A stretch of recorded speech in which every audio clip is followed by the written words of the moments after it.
Assalamualaikum warahmatullahi wabarakatuh. Waalaikumsalam warahmatullahi wabarakatuh. Di sini kami dari kelompok 3, Pendidikan Agama Islam B17, akan mempresentasikan hasil diskusi kelompok kami tentang hukum Islam dan perbedaan mazhab. Adapun anggota kelompok saya yang nomor 1, Difaul Khair Abdillah. Yang kedua, saya sendiri, Farika Rizkia. Yang ketiga, Fasya Malia Salsabila. Yang keempat, Haiza Roshidah. Dan yang terakhir, Hadfina Izazi Asyahidah Imani. Perkenankan saya untuk memulai presentasi ini dengan menerangkan tentang hukum Islam. Sebelumnya, saya akan menerangkan bagaimana sih Islam itu. Islam adalah agama terakhir yang diturunkan oleh Allah kepada umat manusia. Sebagai agama terakhir, Islam memberikan bimbingan kepada pemeluk berupa memberikan bimbingan dan tuntunan kepada umatnya agar kehidupan mereka damai, sejahtera, dan kehidupan mereka itu berjalan dengan lancar di muka bumi ini. Serta tujuan yang utama adalah mereka dengan adanya agama Islam akan bahagia di dunia dan akhirat. Kemudian nama lain dari hukum Islam itu biasanya dikenal syariah dan fikih. Istilah hukum itu muncul belakangan daripada istilah syariah dan fikih. Akan tetapi, secara umum masyarakat lebih familiar dengan hukum Islam.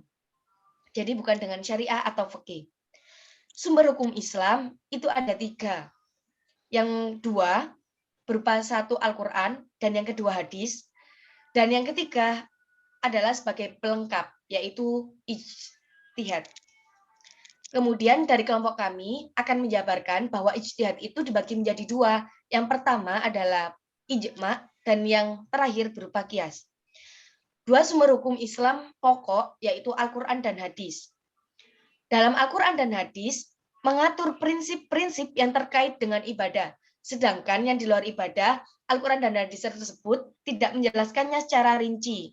Akan tetapi hadis hanya memberikan rambu-rambu. Itu boleh dilakukan atau tidak, atau kapan pelaksanaannya, dan lain-lain. Sedangkan dalam Al-Quran, mengaturnya itu hanya secara global atau mujmal saja. Al-Quran dan hadis itu butuh penafsiran agar mudah dipahami oleh masyarakat secara luas.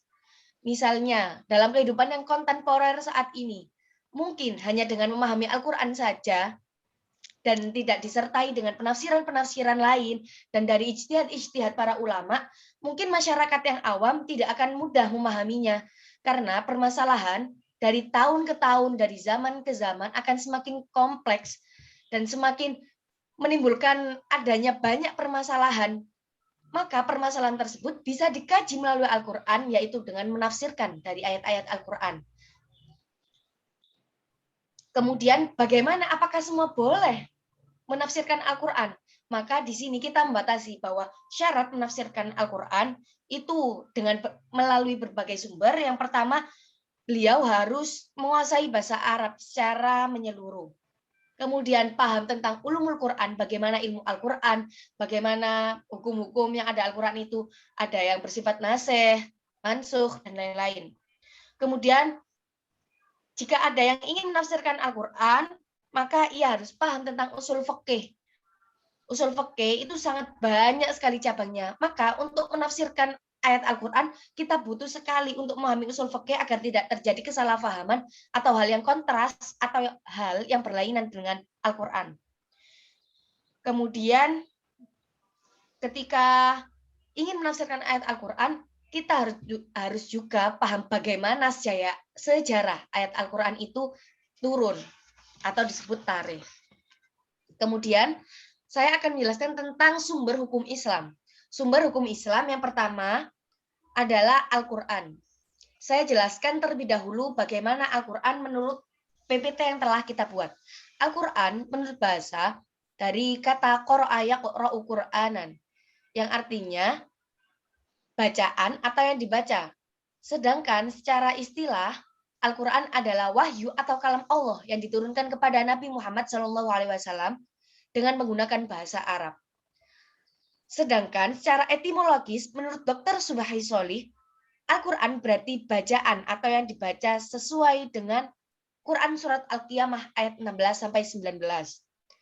Kemudian secara terminologis atau secara istilah, menurut Imam Syaikhoni, Al-Quran adalah kalam Allah yang diturunkan kepada Rasulnya Muhammad SAW bin Abdullah dalam bahasa Arab dan maknanya yang murni, yang sampai kepada kita secara mutawatir. Nah, apa sih mutawatir itu? Mutawatir artinya turun dan bersambung secara terus-menerus atau tidak ada celah yang secara pikiran kita, celah itu akan memberikan waktu kepada seseorang itu untuk berdusta. Sehingga Al-Quran itu memang benar-benar dan jelas murni adanya. Kemudian, pokok isi kandungan Al-Quran yang pertama tauhid, atau tentang keimanan kita, bagaimana cara iman kita kepada Allah dengan baik yang benar. Yang kedua tentang ibadah, sholat, zakat, haji, puasa, dan lain-lain. Yang ketiga janji dan ancaman. Misalnya ancaman bagi para pembohong atau para pendusta, atau seperti dalam surat Al-Ma'un. Kan di situ banyak terdapat ancaman kepada orang yang menghabdik anak yatim, dan yang lain-lain. Kemudian yang keempat, jalan menuju kebahagiaan dunia dan akhirat. Yang kelima, riwayat dan cerita kisah umat terdahulu. Misal, menceritakan tentang Korun, kemudian tentang Raja Fir'aun, tentang umat-umat terdahulu yang kena azab, atau yang lainnya.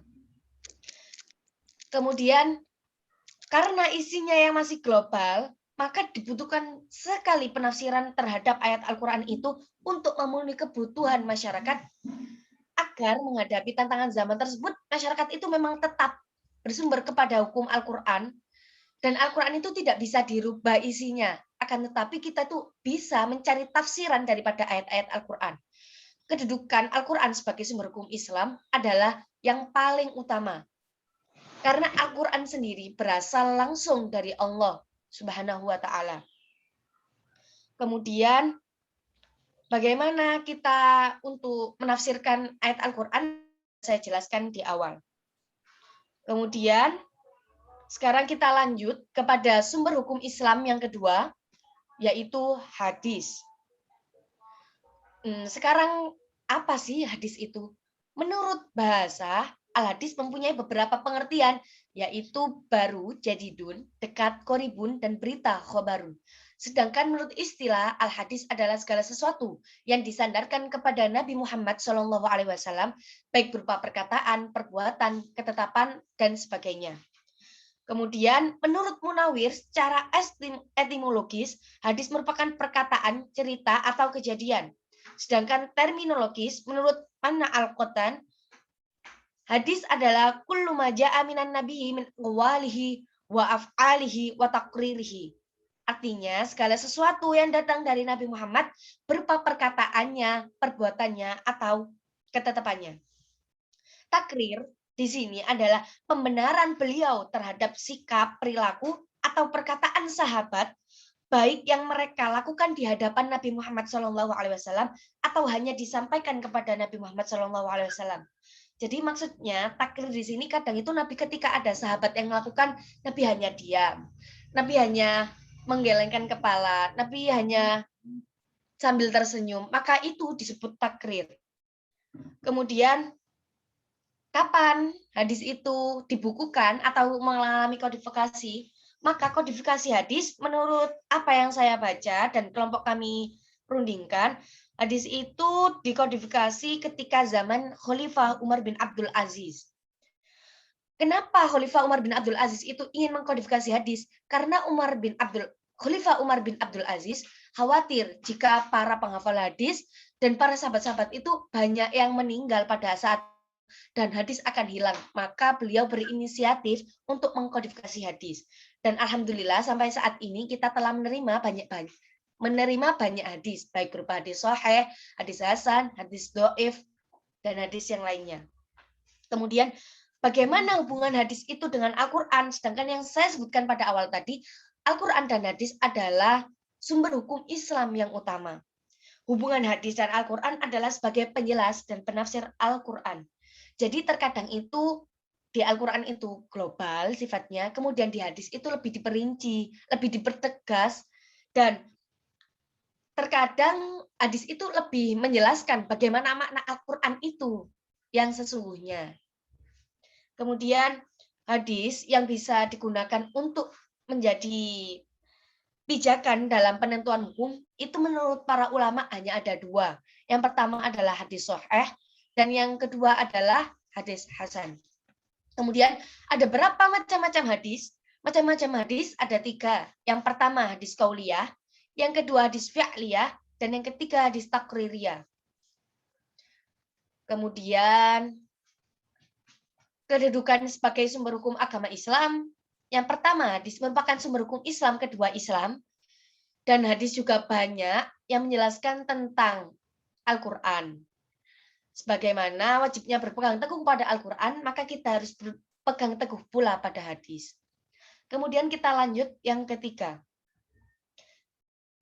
Yang ketiga, ijtihad adalah mencurahkan segala kemampuan untuk merealisasikan segala sesuatu yang belum ada atau belum dijelaskan secara rinci pada Al-Quran dan hadis. Menurut kelompok kami, ijtihad ini dibagi menjadi dua. Yang pertama adalah ijma'. Ijma' menurut bahasa berarti sepakat atau konsensus dari sejumlah orang terhadap sesuatu. Sedangkan menurut istilah, ijma' adalah segala kesepakatan para mujtahid yang disandarkan atau yang didasarkan kepada mujtahid itu dalam suatu masa dengan Rasulullah terhadap suatu hukum syar'i mengenai suatu peristiwa. Kesepakatan yang berasal dari selain mujtahid tidak dinamakan ijma'. Kemudian, apakah semua orang itu bisa berijtihad? Tidak, akan tetapi ada beberapa syarat. Yang pertama, orang yang ingin berijtihad atau melakukan ijma' itu harus mampu memahami Al-Quran dan hadis dengan baik. Yang kedua, menguasai seluruh masalah yang hukumnya telah ditunjukkan oleh kesepakatan para sahabat Nabi. Yang ketiga, menguasai bahasa Arab secara komprehensif. Yang selanjutnya, menguasai ilmu usul fikih.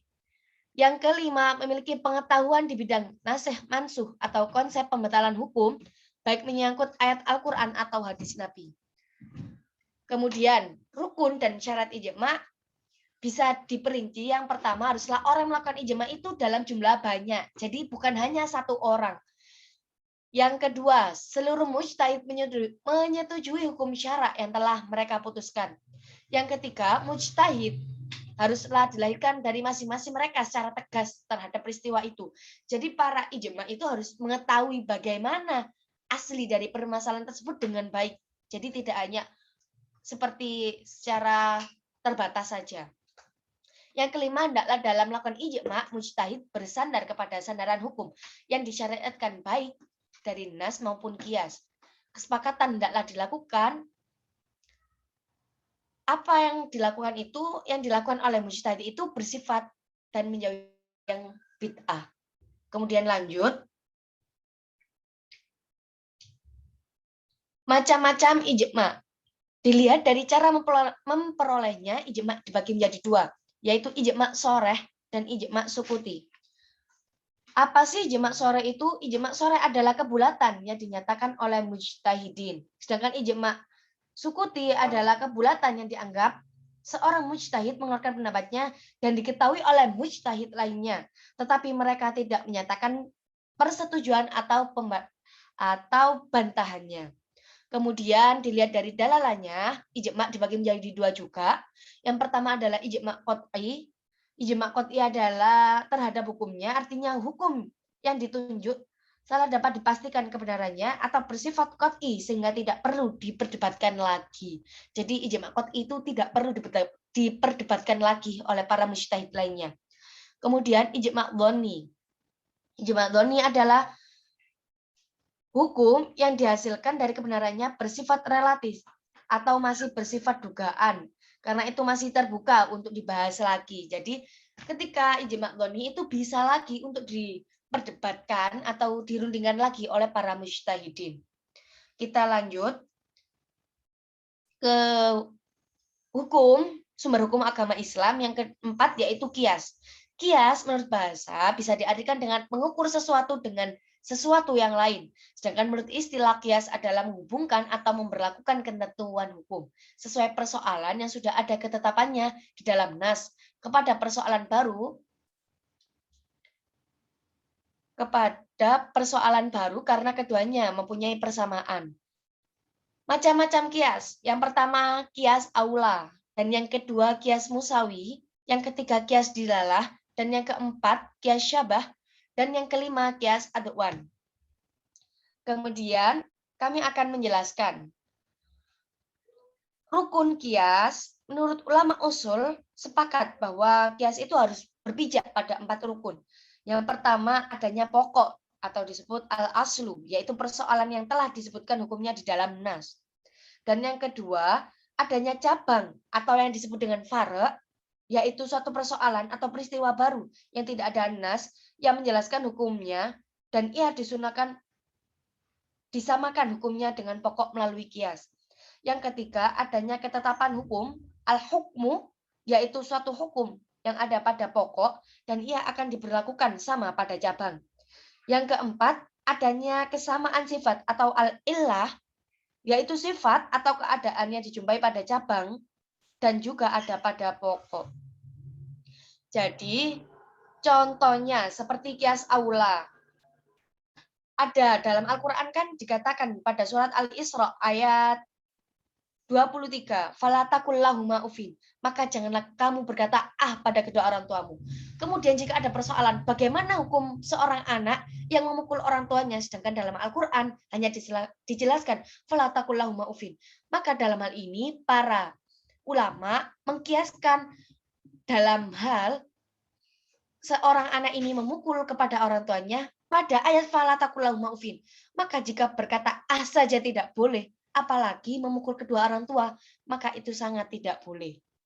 Seperti itu adalah salah satu contoh kias aula, yaitu kias yang mewajibkan adanya hukum dan keadaan far'un lebih utama mendapatkan hukum tersebut daripada asal.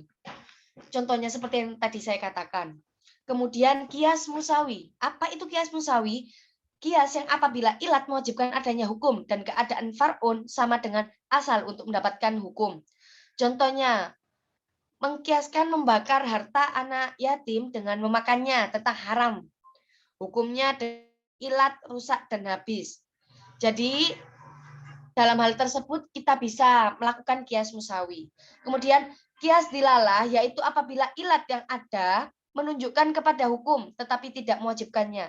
Contoh, mengkiaskan harta anak kecil dengan harta orang yang sudah balik dalam hal wajib membayar zakat dengan ilat sama, berkembang dan bertambah. Kemudian kias syabah, yaitu kias yang keadaan far'un padanya bolak-balik antara dua asal, lalu ia dihubungkan dengan asal yang lebih banyak persamaannya dengannya. Contoh, hamba sahaya yang cacat karena kejahatan orang lain. Apakah dalam masalah itu wajib dhaman? Maka dalam hal ini ia dikiaskan dengan orang merdeka karena sama-sama anak Adam. Atau dikiaskan dengan benda karena menurut sebagian bahwa budak itu disebut atau bukan disebut atau bisa dikatakan bahwa budak itu termasuk harta benda. Kemudian kias adwan, yaitu kias yang far'unnya lebih rendah kedudukannya daripada asal untuk mendapatkan hukum yang sama. Contohnya, mengkiaskan perhiasan perak bagi laki-laki dengan perhiasan emas tentang haram hukumnya dengan ilat berbangga-bangga. Sekian yang bisa saya sampaikan tentang sumber hukum Islam, kurang lebihnya mohon maaf. Dan yang kedua tentang perbedaan mazhab akan disampaikan oleh teman saya Difaul Khair Abdillah. Sekian dari saya. Wassalamualaikum warahmatullahi wabarakatuh.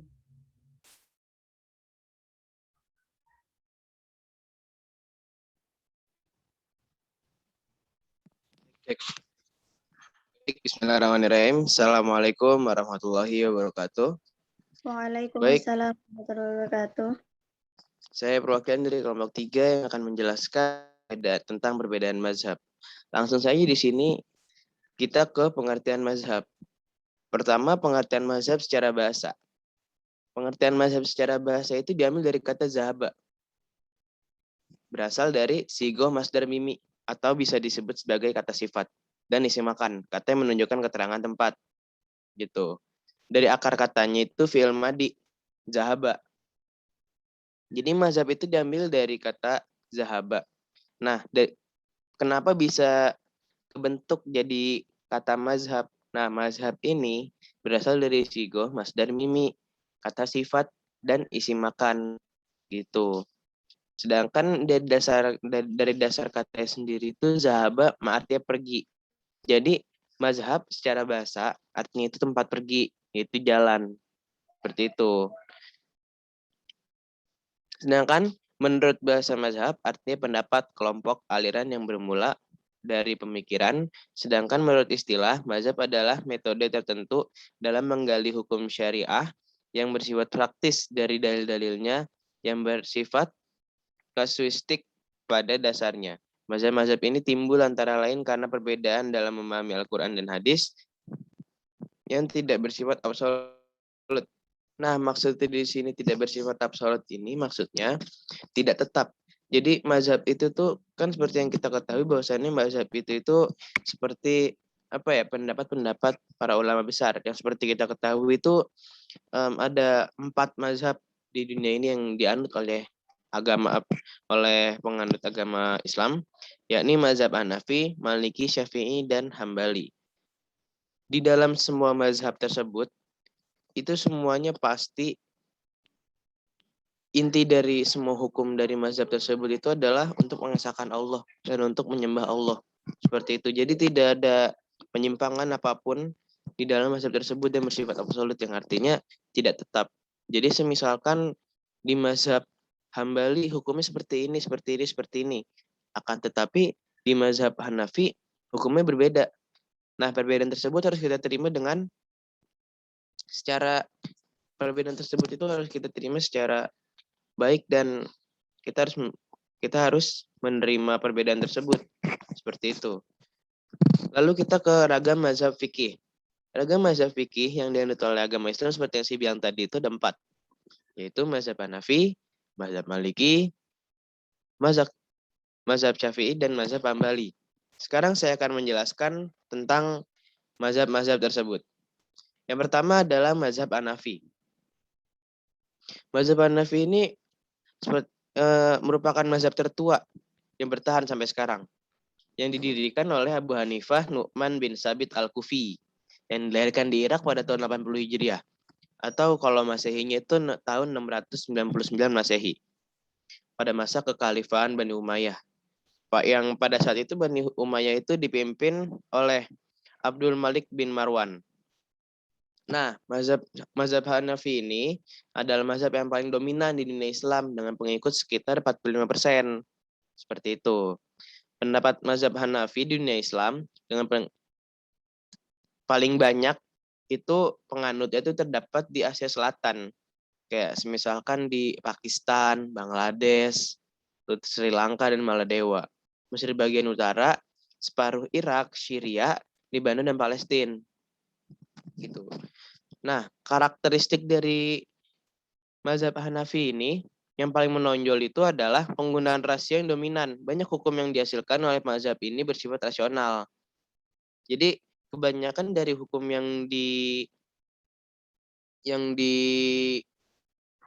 kebanyakan hukum yang dibuat oleh mazhab Hanafi ini itu bersifat rasional.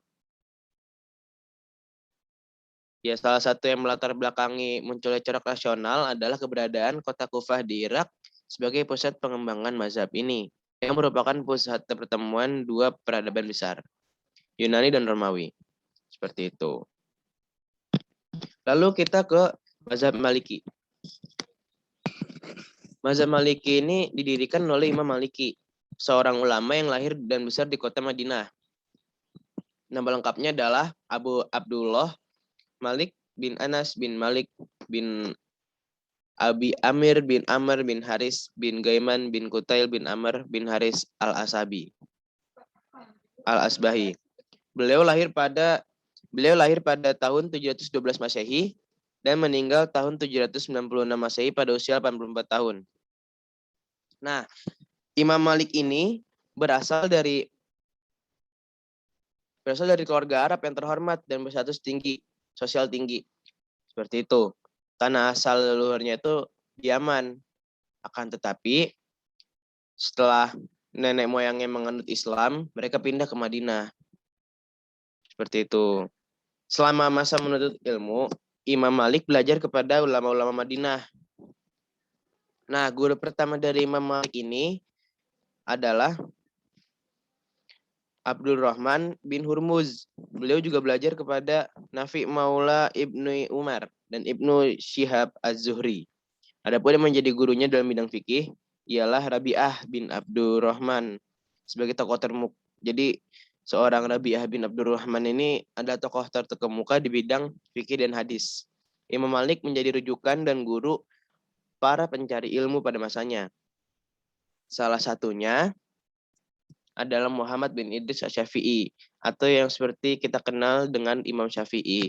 Jadi Imam Syafi'i ini dulu belajar kepada Imam Maliki ini. Seperti itu.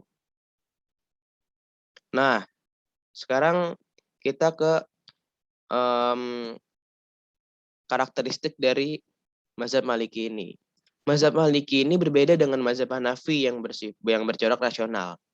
Mazhab Maliki ini justru sebaliknya. Mazhab ini cenderung tradisional. Hal ini tidak bisa dilepaskan dengan keberadaan kota Hijaz, Makkah, dan Madinah, di mana Imam Maliki menghabiskan sebagian besar masa hidupnya di situ. Masyarakat kota ini tidak hanya banyak berhubungan dengan peradaban Yunani yang rasional. Selain itu, tradisi keberagaman yang diwarisi sejak zaman Nabi masih terjaga dengan baik oleh masyarakat Madinah. Dua faktor inilah yang menyebabkan mengapa mazhab Maliki sangat berbeda dengan mazhab Hanafi. Jadi mazhab Maliki ini kebalikan dari mazhab Hanafi. Kalau misalnya mazhab Hanafi itu kan dia bersifat rasional. Akan tetapi kalau misalnya di mazhab Maliki ini, mazhab ini tuh bersifat tradisional. Kenapa? Karena mazhab Maliki ini tuh yang salah satu faktornya itu adalah karena penduduk kota Mekah dan Madinah itu jarang sekali keluar dari daerah tersebut. Maka dari itu masih menjaga keaslian dan ajaran turun-temurun dari Nabi Muhammad SAW. Yang ketiga adalah Imam Syafi'i. Imam Syafi'i. Mazhab ini dibangun oleh Muhammad bin Idris Asy-Syafi'i, seorang keturunan Hashim bin Abdul Muthalib. Beliau lahir di Gaza tahun 150 Hijriah, bersamaan dengan tahun wafatnya Imam Abu Hanifah. Guru Imam Syafi'i yang pertama ialah Muslim bin Khalid, seorang mufti di Mekah. Imam Syafi'i telah hafal Al-Quran pada usia 9 tahun. Jadi Imam Syafi'i ini pinter ya. Di usia 9 tahun itu dia udah hafal Al-Quran semuanya. Gitu. Setelah beliau menghafal Quran, barulah mempelajari bahasa dan rasa. Kemudian beliau mempelajari hadis dan fikih. Meskipun Imam Syafi'i tumbuh hingga remaja di Mekah dan pernah belajar kepada Imam Malik, tapi pas dewasanya Imam Syafi'i ini pindah ke Irak, selanjutnya ke Mesir dan meninggal di sana. Ketika berada di Irak, Imam Syafi'i banyak mengeluarkan fatwa keagamaan. Nah, fatwa ini disebut dengan Qaul Qadim. Atau kalau misalnya bahasa Indonesia itu Qaul Qadim itu pendapat lama. Gitu. Kemudian ketika Imam Syafi'i tinggal di Mesir,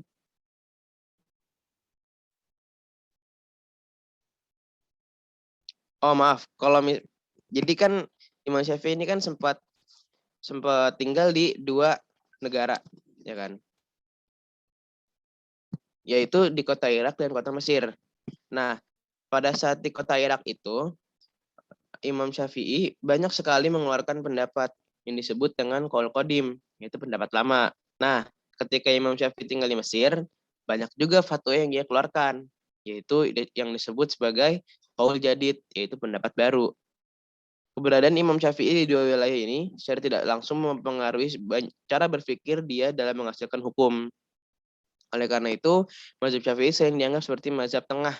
Artinya, jadi mazhab Syafi'i ini tuh ibarat kata di tengah-tengahnya dari mazhab Maliki dan mazhab Hanafi. Ya, dia nggak terlalu rasional dan dia juga nggak terlalu tradisional. Seperti itu. Keistimewaan Imam Syafi'i dibandingkan dengan imam mujtahid lain adalah karena dia adalah ulama pertama yang menciptakan ilmu usul fiqh dalam karyanya Ar-Risalah. Adapun karya dalam bidang fikih yang menjadi rujukan dalam mazhabnya ialah Itu. Dan sekarang kita ke mazhab Imam Hambali. Mazhab yang terakhir ini adalah mazhab Hambali. Pendiri mazhab Hambali ialah Imam Abu Abdillah Ahmad bin Hambal bin Hilal Az-Zahili Asy-Syaibani. Beliau lahir di Baghdad pada tahun 164 Hijriah dan wafat pada tahun 241 Hijriah. Ahmad bin Hambal adalah seorang imam yang banyak berkunjung ke berbagai negara untuk mencari ilmu pengetahuan. Antara lain yang didatangi oleh Imam Hambal itu Syria, Hejaz, Yaman, Kufah, dan Basrah. Ia mampu menghimpun sejumlah 40.000 hadis dalam kitab musnadnya.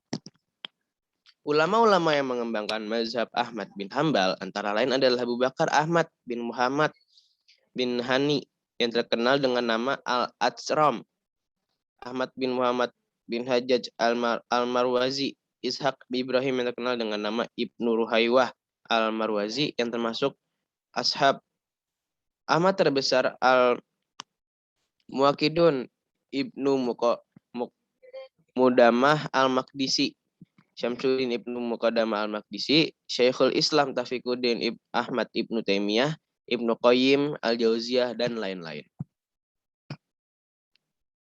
Jadi itu adalah ulama-ulama yang mengembangkan mazhab Ahmad bin Hambal. Mazhab Hambali awalnya berkembangnya di Baghdad, di Irak, dan Mesir dalam waktu yang sangat lama. Pada abad 12, mazhab Hambali berkembang di Arab Saudi, terutama pada masa pemerintahan Raja Abdul Aziz As-Saudi. Saat ini mazhab Hambali menjadi mazhab resmi pemerintahan Saudi Arabia dan mempunyai penganut besar di seluruh Jazirah Arab, Palestina, dan Syria dan Irak. Seperti itu. Jadi mungkin itu adalah penjelasan dari keempat mazhab yang seperti saya jelaskan tadi, yaitu ada Imam Hanafi, ada mazhab Maliki, ada mazhab Syafi'i, dan mazhab Hambali. Dan kita ke penjelasan berikutnya. Slide-nya tolong.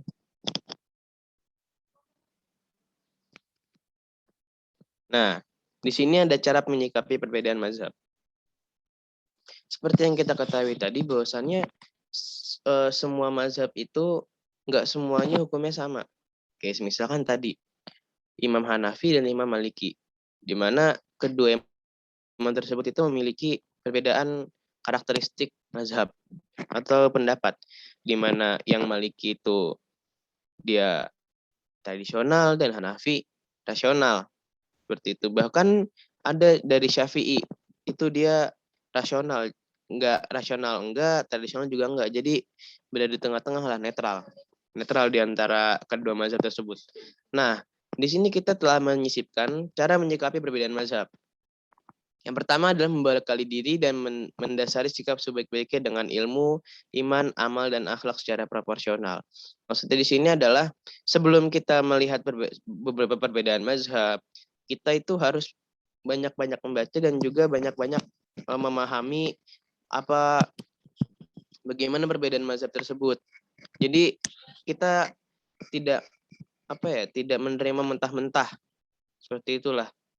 Yang kedua, memahami ikhtilaf berbeda dengan benar, mengakui dan menerimanya sebagai bagian dari rahmat Allah bagi umat. Nah, sebenarnya ada perbedaan itu bukan untuk kita saling bermusuhan atau bukan untuk kita saling berlawanan seperti itu. Akan tetapi ada perbedaan di sini untuk saling menghargai satu sama lain. Maka dari itu kita harus mengakui dan menerimanya sebagai bagian dari rahmat Allah bagi umat. Yang ketiga adalah meneladani etika dan sikap para ulama salaf dalam berikhtilaf. Di sini kita juga harus meneladani etika dan sikap dari ulama-ulama salaf kita pada saat mereka berikhtilaf, karena karena mungkin saja akhlak Rasulullah itu berada dalam akhlak para ulama salaf tersebut. Dan mungkin seperti itu ya cara menyikapi perbedaan mazhab, dan juga yang telah saya jelaskan tadi beberapa saya telah dan juga apa yang tadi saya jelaskan tentang apa saja mazhab itu, gitu ya. Terima kasih, thank you, dan syukron. Arigatou gozaimashita.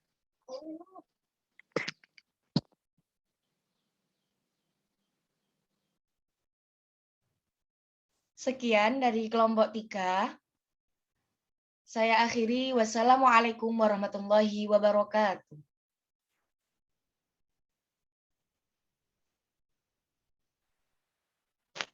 Alhamdulillahirabbil alamin.